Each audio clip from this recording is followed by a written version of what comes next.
तो ये हो गया दिन भर का रिवीजन। अब पाठशाला की पहली क्लास। सीएए के नाम पर भड़काना शुरू हो गया है। क्या टूल किट आ चुका है? क्या देश में बड़ा बवाल होने वाला है? मुसलमानों की वोटिंग कैंसिल होगी, डिटेंशन कैंप में भेजे जाएंगे। मोदी मुसलमान के साथ क्या क्या करने वाले? ममता, ओवैसी और भड़के मुसलमानों की आंखें खोलने वाली ग्राउंड रिपोर्ट के साथ यह पहला चैप्टर।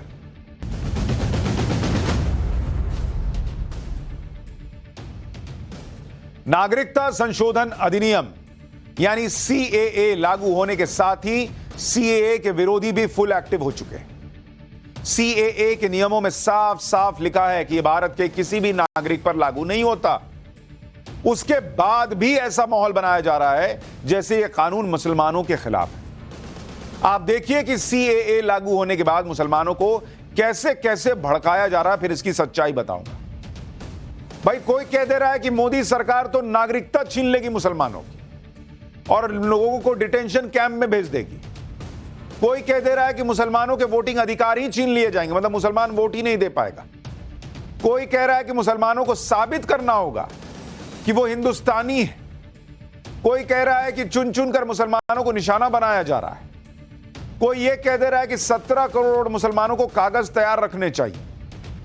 यानी लोकसभा चुनाव से पहले यह तैयारी की जा रही है कि मोदी सरकार के खिलाफ पूरा माहौल बन जाए, लोग भड़क जाएं, मुसलमान सड़क पर आ जाए, प्रदर्शन हो, समाज का माहौल खराब हो जाए। नहीं तो जो बातें कही जा रही हैं उसका कोई सिर पैर तो दिख नहीं रहा। कल भी मैंने आपको पाठशाला में बताया था कि सीएए नागरिकता देने का कानून है, नागरिकता लेने का है ही नहीं। लेकिन मोदी विरोध में जिन लोगों को कुछ दिखाई नहीं देता, उनको यह बात कहां से दिखाई देगी? या वो देखते हुए भी देखने नहीं देना चाहते दूसरों को। ममता बनर्जी तो यहां तक कह रही है कि मोदी सरकार नागरिकता छीन लेगी, लोगों को डिटेंशन कैंप में भेज देगी। ममता ने तो सीएए को रमजान से भी जोड़ दिया। भाई, एक बार ममता बनर्जी को सुनिए, फिर आपको बताऊंगा कि ओवैसी साहब अब सीएए पर लोगों को कैसे भड़का रहे हैं। সবটাই বেআইনি ডিক্লেয়ার হয়ে যাবে, আপনাদের কোনো অধিকার থাকবে না। এটা অধিকার কারার খেলা। আপনাদের সব নাগরিকত্ব ক্যান্সেল করে দিয়ে, সব অধিকার ক্যান্সেল করে দিয়ে, এটা এনআরসির সাথে কানেক্টেড মনে রাখবেন। আপনাদের ডিটেনশন ক্যাম্পে নিয়ে চলে যাওয়া হবে। ইচ্ছা করেই কালকের দিনটা বেছে নেওয়া হয়েছে, কারণ কালকে থেকে রমজান মাস শুরু হয়েছে। এটা আমরা বুঝি। বিজেপির খেলা হচ্ছে হিন্দুতে হিন্দুতে ভাগ করে দেওয়া, মুসলিমে মুসলিমে ভাগ করে দেওয়া। अब ममता बनर्जी कह रही हैं कि कोई अधिकार ही नहीं रह जाएगा आपके पास। और चूंकि कल रमजान शुरू हुआ इसलिए नरेंद्र मोदी ने कल ही नोटिफाई कर दिया इसको सीए। कोई है सिर पैर है इस बात का? ममता बनर्जी सिलीगुड़ी में कल सीए के मुद्दे पर एक बड़ी रैली भी करने वाली। इधर एआईएमआईएम अध्यक्ष असदुद्दीन ओवैसी भी कुछ इसी तरह की बातें कह रहे हैं। ओवैसी सीएए के साथ साथ एनआरसी का भी डर दिखा रहे हैं। ओवैसी ने कहा कि नागरिकता कानून के बाद एनआरसी लागू होगा, जिससे मुसलमानों को साबित करना होगा कि वो हिंदुस्तानी है। सुनिए ओवैसी को, फिर आपको समाजवादी पार्टी के नेता का बयान सुनाऊंगा जो कि ओवैसी से भी 2 कदम आगे की बात कर रहे हैं। लेकिन पहले ओवैसी को सुनिए। तो हम ये बताना चाह रहे हैं कि सीएए एक्ट को सिर्फ आप सीएए से मत देखिए, इसको आपको एनपीआर से और एनआरसी से जोड़कर देखना पड़ेगा। और जब वो होगा तो जाहिर है उसमें सबसे ज़्यादा निशाना बनेंगे मुसलमान, दलित, आदिवासी और गरीब लोग। जब एनआरसी होगा, एनपीआर होगा, तो उसमें बायोमेट्रिक एक्सरसाइज होंगी उसमें, और लोकल रजिस्ट्रार में लिस्ट लगाई जाएगी प्रमोद साहब की, असद साहब की। अब प्रसाद साहब जाके बोल सकेंगे नहीं, असद साहब के डाउटफुल है, मैं डाउटफुल बन जाऊंगा। अब मुझे प्रूफ करना पड़ेगा। अब मैं मेरे दादा का बर्थ सर्टिफिकेट लेकर आऊं क्योंकि मेरा रिलीजन इस्लाम है, अब मैं फिरते रहूं तो फायदा किसका होगा? अब आप देखिए, खुद ही कह रहे हैं कि जब एनआरसी आएगी, अरे जब एनआरसी आएगी तब विरोध कीजिएगा ना बॉस, अभी काहेला विरोध कर रहे हैं। और दूसरी बड़ी बात कि मैं मुसलमान हूं इसलिए मुझसे दादा का कार्ड मांगेंगे। असम के अंदर जो एनआरसी की बात भी हुई वो कोर्ट के आदेश पर हुई है, कोई सरकार ने नहीं किया, और उसमें सबसे कागज मांगे गए थे। लेकिन जब आपको किसी को एक तरह से इंजेक्शन देना है कि ताकि वो उबले भड़के, तो आप कुछ भी बोल सकते हैं, लॉजिक पे तो बात होती नहीं। समाजवादी पार्टी भी सीए लागू होने का विरोध कर रही है। अखिलेश यादव तो सवाल उठा रहे हैं कि नागरिकता संशोधन कानून लागू होने से हो ही क्या जाएगा। लेकिन दूसरी तरफ समाजवादी पार्टी के सांसद हैं एसटी हसन, वो कह रहे हैं कि सरकार की मंशा मुसलमानों के वोटिंग अधिकार छीनने की है। सुनिए एसटी हसन को, फिर आपको देश के 5 राज्यों से वो ग्राउंड रिपोर्ट दिखाऊंगा जो सीए के नाम पर लोगों को भड़काने वालों की आंखें खोल देगी। देखिए, क्योंकि ये बेस बना रहा है एनआरसी की, नागरिकता सबको मिलेगी जो रहेंगे। फिर एनआरसी में क्या होगा, एनआरसी के कानून के अंदर जैसा कि हमें बताया गया है कि इसमें आपके डॉक्यूमेंट्स, आपके बाप दादा के डॉक्यूमेंट्स, आपको प्रूफ करना होगा कि आप हिंदुस्तानी हैं, आप बाहर से नहीं आए। गरीब मुसलमान के पास तो 5 साल के डॉक्यूमेंट्स नहीं हैं। इनका इरादा करोड़ों मुसलमानों के वोटिंग राइट्स को ख़त्म करने का है एनआरसी के थ्रू। जब आगे जो भी ये करें, तो आपको तो मालूम ही है कि सरकार किस रास्ते पे चल रही है। एनआरसी आ ही जाएगा तो मुझे समझ में नहीं आता कि इन लोगों को दिक्कत क्या है। नेशनल रजिस्टर ऑफ सिटीजनशिप, यानी आप इस देश का नागरिक हैं या नहीं, ये अगर बन गया और ये कह रहे हैं कि मुसलमानों के पास 5 साल, गरीब मुसलमान के पास पिछले 5 साल का डेटा नहीं होता, कागज नहीं होता। अच्छा, गरीब हिंदू के पास होता है, गरीब सिख के पास होता है, ईसाई, जैन, बौद्ध, पारसी सबके पास कागज होगा, खाली मुसलमान के पास नहीं होगा। सीए को लेकर जिस तरह से मुसलमानों को भड़काया जा रहा है, उसका असर क्या हो रहा है वो भी आपको दिखाऊंगा। लेकिन उससे पहले आपको दिखाता हूं 5 राज्यों से ग्राउंड रिपोर्ट। सीए लागू होने के बाद देश के अलग अलग इलाकों में जश्न मनाया जा रहा है। वो शरणार्थी जो सालों पहले पाकिस्तान, अफगानिस्तान और बांग्लादेश से भारत आए, भाई वो खुश हैं। सब एक सुर से कह रहे हैं कि इस कानून से विस्थापितों को भारत की नागरिकता मिलेगी। यह कानून किसी की नागरिकता लेने के लिए नहीं बनाया गया है। सुनिए 5 राज्यों में शरणार्थी और विस्थापित क्या कह रहे हैं इस कानून को लेकर। फिर आपको बताऊंगा कि सीए पर मुसलमानों को भड़काने वालों का मकसद क्या है। तो स्वागत जो कदम उठाया है प्रधानमंत्री जी ने, और हम लोग तो सोचते हैं कि अगर उस समय पार्टीशन में ऐसे प्रधानमंत्री होते तो कितना अच्छा पार्टीशन होता। हमारा पाकिस्तान हमारे पास, लाहौर हमारे पास होता। देखिए, इस फैसले के बारे में गलत सलत भ्रांतियां फैलाई जा रही थी। ये नागरिकता देने का कार्यक्रम है, ये किसी की नागरिकता ले नहीं रहा है। जो भी भारतीय नागरिक है वो है। बहुत खुश हुए है नागरिकता आया तो, हम तो भारतवासी हो गया, भारतवासी हो गया। हम तो बहुत खुशी हुई है, बहुत अच्छा लग रहा है, नागरिकता मिल जाएगी। हाँ, हम तो बहुत खुश हुए हैं। ये नागरिकता बिल पास हुआ, हम मोदी जी का धन्यवाद करते हैं, दिल से धन्यवाद करते हैं कि हमारा ये नागरिकता बिल पास हुआ। बहुत खुश है जी। हम भी बहुत खुश हैं कि सीए का कानून जो लागू हुआ है उसके माध्यम से मैं भारत सरकार का और मोदी सरकार का बहुत तहे दिल से थैंक यू करता हूँ, शुक्रगुजार हूँ। आप बताइए। सर, मैं खुद भी शुक्रगुजार हूँ। मोदी सरकार ने जो ये पास किया है सीए, मैं प्रणाम करता हूँ। जो फैसिलिटी यहाँ के लोगों को मिल रही है वो हमें भी मिलेगी आगे जाके। बहुत होता तो हम लोग घर में पूजा पाठ नहीं कर सकते थे, तिलक नहीं लगा सकते थे। यहाँ पर हम लोग हर चीज आजादी से कर सकते हैं। मेरी बेटी वहाँ पर ऐसे नहीं निकल सकती।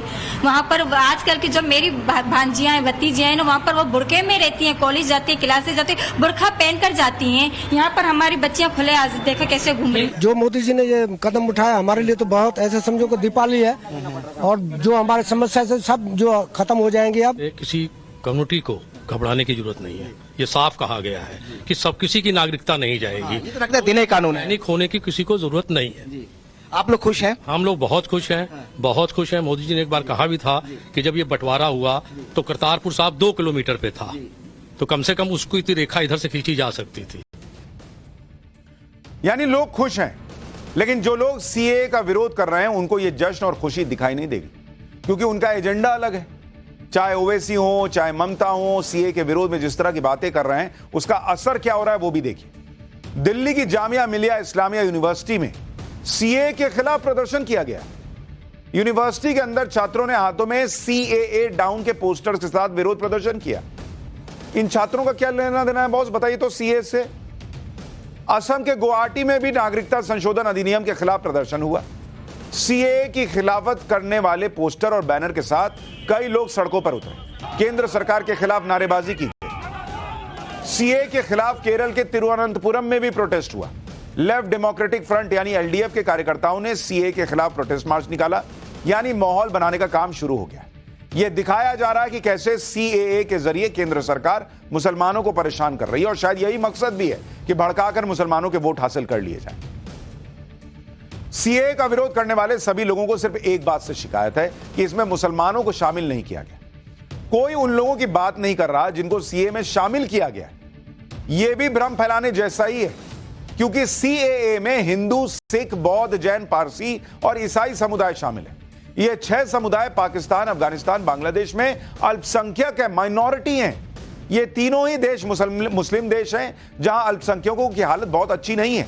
इन देशों में प्रताड़ित अल्पसंख्यक भारत के अलावा कहां जाएंगे, जबकि दुनिया में मुसलमानों के 56 से ज्यादा देश हैं जहां मुसलमान जा सकते हैं, जहां इस्लामिक कानून चलता है। तो सीएए धर्म के आधार पर भेदभाव नहीं कर रहा, बल्कि उन लोगों को भारत की नागरिकता दे रहा है जिनके पास दुनिया में भारत के अलावा कोई देश नहीं है भाई। दूसरी बात यह है कि सीएए कानून अल्पसंख्यकों के लिए है, और इन तीनों ही देशों में मुसलमान बहुसंख्यक हैं। और मैं आपको फैक्ट के साथ बताता हूं कि पाकिस्तान, अफगानिस्तान और बांग्लादेश में अल्पसंख्यकों की हालत क्या से क्या हो गई। आप सुनिए, जो लोग विरोध कर रहे हैं ना, वो भी एक बार देखें और सोचें और पूछें अपने आप से कि क्या उनका विरोध जायज है या नहीं है। जरा देखें और बताएं। जैसे अगर आप देखें पाकिस्तान, यहां पर अगर आप देखेंगे 1947 में अल्पसंख्यक कितने थे? अल्पसंख्यक थे 23% पाकिस्तान के अंदर, और आज कितने हैं? आज की डेट में मात्र 3 से 4% बचे हैं बॉस। यह हालत हो गई है पाकिस्तान की।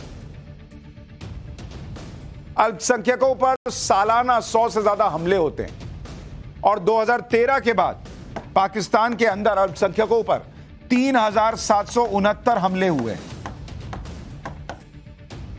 70 मंदिर तोड़े, 70 मंदिर तोड़े गए, 70 मंदिर। और वहां यहां जैसा हाल नहीं है कि आप अल्पसंख्यक हैं फिर भी पत्थर चला दीजिएगा और आप जो है वो कहिएगा कि भाई हमारे साथ ये हो रहा है। वहां कोई सुनने वाला नहीं है। इसी तरह आप बांग्लादेश का हाल देखिए, वहां क्या हाल है। जिस बांग्लादेश की बात कर रहा हूं, वहां पर हिंदू आबादी 1901 में हिंदू कितने थे वहां पर? हिंदू वहां पर थे 33%।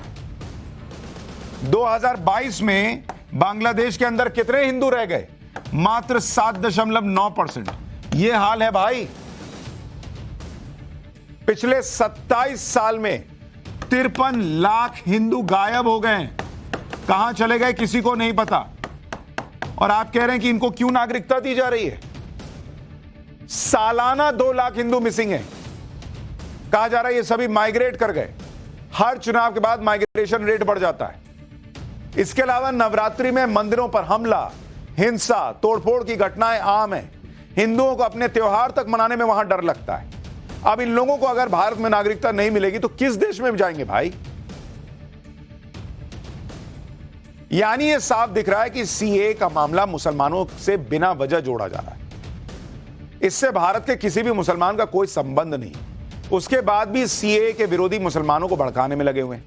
केंद्रीय रक्षा मंत्री राजनाथ सिंह ने भी कहा है कि भारत के मुसलमानों को कोई उंगली से भी नहीं छू सकता। सुनिए राजनाथ सिंह को, फिर आपको बताऊंगा कि किस पार्टी ने सीएए के खिलाफ सुप्रीम कोर्ट में याचिका तक लगा दी। तो भी मुसलमान भारत का नागरिक है।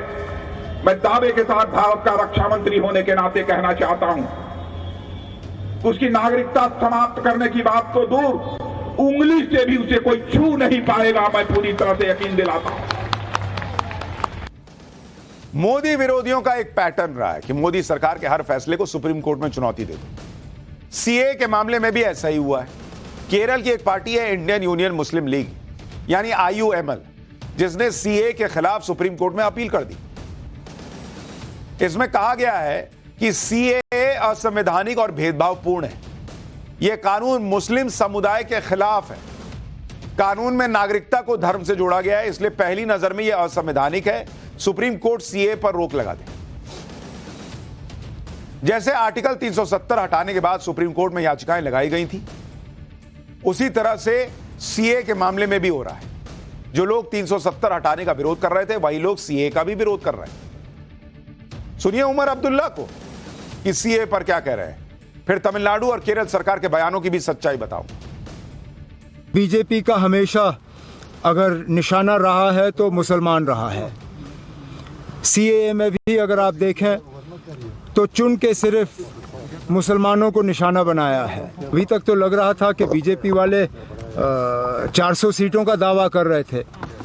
बीजेपी वाले ये कह रहे थे कि अब राम मंदिर के बाद वो हार ही नहीं सकते, लेकिन कहीं ना कहीं शायद उनको लग रहा है कि उनकी जो पोजीशन है वो कमज़ोर है और इलेक्शन से पहले उन्होंने इस मुल्क के मुसलमानों को रमज़ान का तोहफा दिया। अच्छा एक बात बताइए, लॉजिक सोचिए जरा। मुसलमान से जो है वो सीए को देख के भड़क जाएगा और एक तरफा वोट इन लोगों को करेगा, लेकिन बीजेपी सीए लाई है क्योंकि वो चुनाव हार रही थी। अरे क्यों भाई, वो तो वैसे ही मुसलमान उसको कितना भर भर के वोट देता, नहीं देता। लेकिन अब मुसलमान इकट्ठा होकर आपको वोट देने का और वोट मांगने का और मौका मिलेगा तो आपको ना फायदा होगा, बीजेपी को कौन सा फायदा हो रहा है? हिंदू का वोट लेना था तो राम मंदिर के नाम पे वैसे ही दे रहा था। दूसरा कह रहे हैं कि डिटेंशन कैंप भेज देंगे, वोट देने का अधिकार छीन लेंगे। अभी कुछ दिन पहले मैंने आपको आंकड़ों के साथ बताया था कि नरेंद्र मोदी सरकार में जो सबसे निचला तबका है गरीबों का, उसमें सबसे ज्यादा घर मुसलमानों को मिले। तो डिटेंशन कैंप भेजना था तो घर ऐसे फ्री में दे रहे थे, झूठ मूठ का, कि बाद में डिटेंशन कैंप भेज देंगे, अभी तुम घर ले लो। शौचालय बना बना के दिए, सबसे ज्यादा जनधन अकाउंट मुसलमानों के खुले, उनके घर में बिजली पहुंची है इसलिए क्योंकि मुसलमानों के वोटिंग राइट्स छीनने थे। कोई सिर पैर है? ये लोग मुसलमान को मूर्ख समझते हैं क्या? ये तो मुसलमानों को बोलना चाहिए इन लोगों को कि मूर्ख समझते हो क्या जी तुम हमको? इधर जो आदमी घर दे रहा है उधर हमसे वोटिंग अधिकार छीन लेगा, हमको भारत से बाहर भेज देगा। एक तरफ सुप्रीम कोर्ट में याचिका दाखिल की जा रही है तो दूसरी तरफ कुछ राज्य सरकारें सीए को लागू करने को यही खिलाफ है। पश्चिम बंगाल, केरल और तमिलनाडु सरकारों ने कहा है कि वो अपने राज्य में सीए लागू ही नहीं होने देंगे। एक फेमस तमिल एक्टर ने भी तमिलनाडु सरकार से मांग की है कि वो सीए को लागू ना होने दें। लेकिन सवाल यह कि क्या राज्य सरकारों को यह अधिकार है भी कि वो नागरिकता जैसे विषय पर केंद्र के कानून को लागू करने से रोक दें? इसे समझने के लिए आपको संविधान को समझना होगा। संविधान में संघ सूची, राज्य सूची और संवर्ती सूची बनाई गई है। इन तीनों सूचियों में बताया गया है कि केंद्र और राज्य के क्या क्या अधिकार हैं। संघ सूची में जो विषय आते हैं उन पर कानून सिर्फ केंद्र बना सकता है। रक्षा, विदेश, जनगणना और नागरिकता जैसे 100 विषय संघ सूची में है। नागरिकता पर बने सीए पर राज्य सरकारों को फैसला लेने का अधिकार ही नहीं है।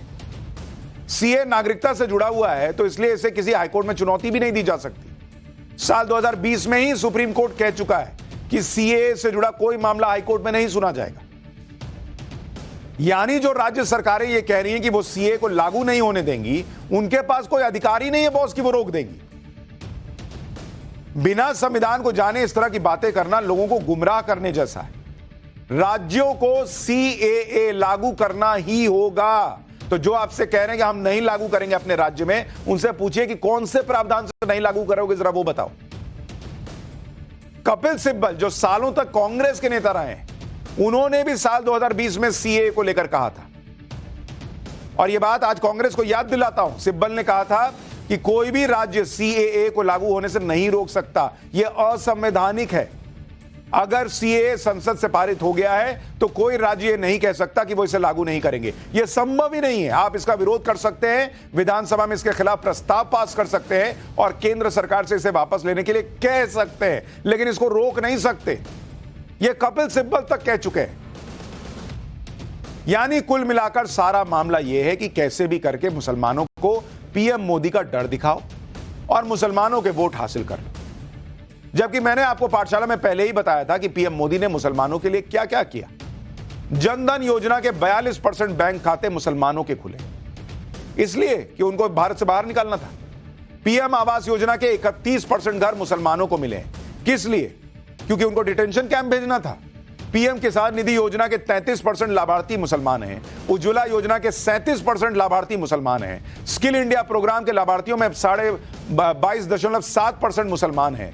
2014 के बाद मुस्लिम युवाओं का बिजनेस रजिस्ट्रेशन 70% बढ़ा है। किस बात के लिए? क्योंकि नरेंद्र मोदी का मूड करेगा, एक दिन आएंगे और कहेंगे 2024 में कि हम एनआरसी लाएंगे और मुसलमानों को बाहर से बाहर भेज देंगे। 20 करोड़ मुसलमानों को बाहर भेज देंगे, 20 करोड़ मुसलमानों को डिटेंशन कैंप में भेज देंगे। कोई सिर पैर है इस बात का?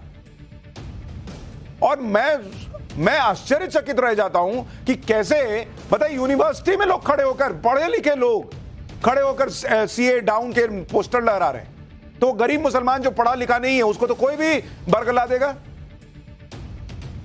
मुसलमान क्यों नहीं पूछता इन लोगों से, बॉस कि हमको घर क्यों दिया नरेंद्र मोदी ने, अगर आप कह रहे हो कि उसको हमको निकालना है भारत से? कभी लॉजिक पे बात होगी कि नहीं होगी? लेकिन ये सब होता ही नहीं। देखिए, कहानी सिंपल सी है कि किसी भी तरह से मोदी को मुसलमानों का दुश्मन साबित करते रहो और मुसलमान वोट से झोलियां भरते रहो, जो सालों से ये लोग करते आए। देश का माहौल बिगड़ता है तो किसको फर्क पड़ता है?